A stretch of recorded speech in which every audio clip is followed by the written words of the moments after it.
인플레이션이 사실은 구조적으로 줄어들기가 굉장히 어려운 측면들이 있어요. 그래서 제가 보기에는 이 사실 상황들이 예전에 정말 100년 전, 200년 전에 한번 벌어진 적이 있었는데 너무 이제 옛날 얘기한다 보실 수 있겠지만 미국에서는 나폴레옹 전쟁 때 얘기를 좀 하고 있고요. 그다음에 1900년대 초반에 1, 2차 세계대전 얘기를 하고 있더라고요. 왜냐하면 이 정도로 정부 부채가 벌어진 적이 사실은 전쟁이나 전염병 아니면 벌어지기가 어렵거든요. 근데 이번에도 어떻게 보면 러우 전쟁, 전염병이 이슈거든요. 근데 그때마다 어떻게 해결을 했냐면 나폴레옹 전쟁 때도 사실은 GDP 대비 한 부채 비율이 250%까지 올라갔었는데 그 이후에 인플레이션이 나타나면서 부채의 가치는 옛날에 빌린 돈이기 때문에 그대로 서 있거든요. 근데 이제 인플레이션이 일어나면 지금 현재 자산 가격은 올라버리기 때문에 자연스럽게 예전에 빌린 부채가 아무것도 아니게 돼버립니다. 그래서 이게 인플레이션이 지금은 우리가 굉장히 고통스러운데 부채를 휘발시키는 조용히 휘발시키는 굉장히 좋은 전략일 수 있는 거거든요.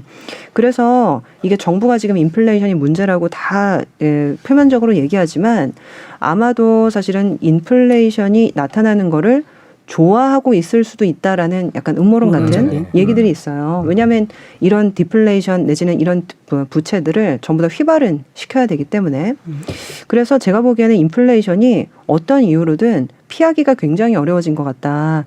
그러면은 뭐 사실 이런 문제를 지금 주식시장이나 자산시장을 엮어서 얘기하는 게 굉장히 좀 적절한지 모르겠지만 피하지 못할 거면 결국 맞서서 그 흐름을 타야 되는 거거든요. 왜냐하면 우리의 삶이라는 거는 굉장히 사실은 소중한데 이런 문제들에 사실은 제대로 대응하지 못했을 때 우리의 삶이 굉장히 고통스러워질 수 있기 때문에 그래서 저는 사실 리포트를 쓸 때나 어떻게 하면 이 인플레이션을 효과적으로 좀 해지할 수 있을까 이런 생각을 굉장히 좀 많이 하거든요. 근데 과거를 보게 되면 결국엔 인플레이션을 해지하는 방법은 여러 가지가 있지만 전통 금융자산보다는 유형자산인 경우가 굉장히 많았거든요. 근데 이제 유형자산도 지금 같은 경우에는 부동산은 레버리지 때문에 내지는 뭐 지금 인프라나 이런 부분도 사실 여러 가지 수요 문제 때문에 안 좋은데 결과적으로는 이 원자재나 달러나 금이나 내지는 일정 부분의 어떤 유형 자산으로 귀결되는 경우가 굉장히 많았거든요. 그래서 사실 이 주식이나 사실은 채권 같은 좀 이 금융자산 형태가 아니라 실물자산 형태에 대한 투자를 반드시 고려를 하셔야 되는 구간으로 갈 수 있다. 약간 장기 얘기긴 하지만 네, 그런 부분에 시사점이 있을 수 있을 것 같습니다. 네. 사실 이번 상원 그 결과에 따라서 이런 재정 정책의 그 강도, 풀어주는 강도 또는 걷어들이는 강도 이런 거에 영향을 미칠 수가 있을까요? 네, 만약에 지금 상하원 전부 다 이제 공화당이 가게 되면 내년도에 미국이 이제 부채 한도 상향 이슈가 있습니다.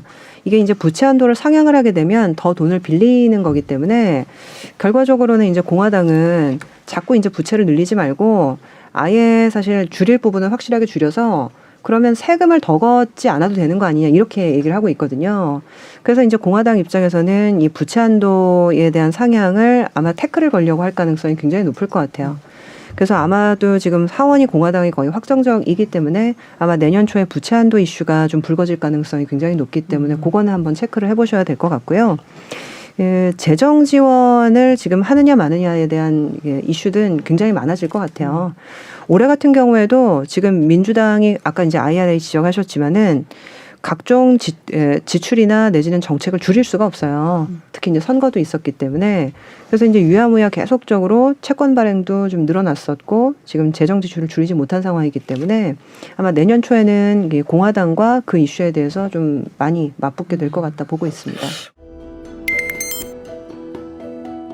오늘 외신들을 보니까 그 부채 한도 얘기를 많이 하더라고요. 이 부채 한도라는 게 좀 어려운 개념인 것 같은데 정부가 빚을 내는데 그 실링이라는 천장이라는 표현을 쓰는데요. 그걸 갖고 미국은 항상 논란이 좀 있나 봐요. 그 한계 같은 게 좀 있나 보죠. 네, 이게 그냥 부채 한도를 사실 두지 않으면 관계없는데 지금 미국 같은 경우에는 이게 부채를 지나치게 이제 많이 빌리게 되면 기본적으로 이제 재정 균형을 달성할 수 없다라고 해서 이 한도를 상향하는 거를 의회에서 승인을 하도록 법으로 지금 만들어 놨더라고요. 이게 없으면 괜찮은데 이게 실제 있어요.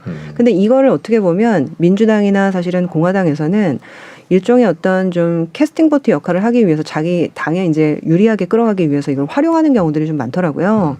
근데 예전에 보면 사실은 민주당은 적극적으로 재정 지출을 늘려야 된다라는 입장이라서 상향을 하자라는 쪽으로 계속 얘기를 하고요. 근데 공화당은 지금 그거 늘리게 되면 지출을 더하게 되는 건데 그럼 그 돈 어디서 나? 세금 또 받으려고? 이렇게 생각하는 거예요.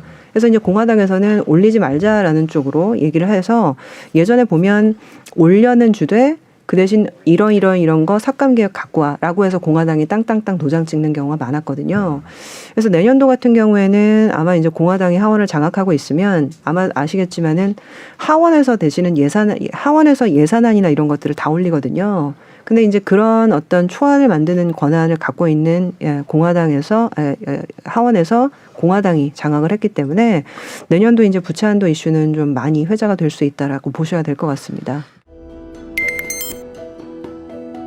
근데 지금 이 인플레이션 상황에서 정부가 계속 그렇게 돈을 풀 수 있을까요? 그런 생각도 드는데. 근데 이제 이게 유권자들이 제일 무서운 거거든요. 올해 같은 경우에도 이게 지금 중간 선거였지만은 그래도 이제 돈을 줄이려고 노력은 했는데 통화 정책은 줄였어도 재정 정책은 또 풀었기 때문에 물가가 또 잡히지 않은 부분이 있거든요. 근데 중요한 거는 2년 후는 대선이거든요.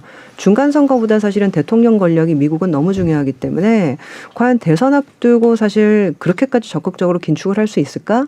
저는 그거는 퀘스천입니다. 그래서 이제 어떻게 보면 내년도는 좀 왈가왈부할 수 있는데 아마 2024년은 적극적으로 지금 긴축하겠다라고 얘기는 못하지 않을까? 근데 이제 아직 먼 얘기이기 때문에 두고 봐야 될 것 같습니다.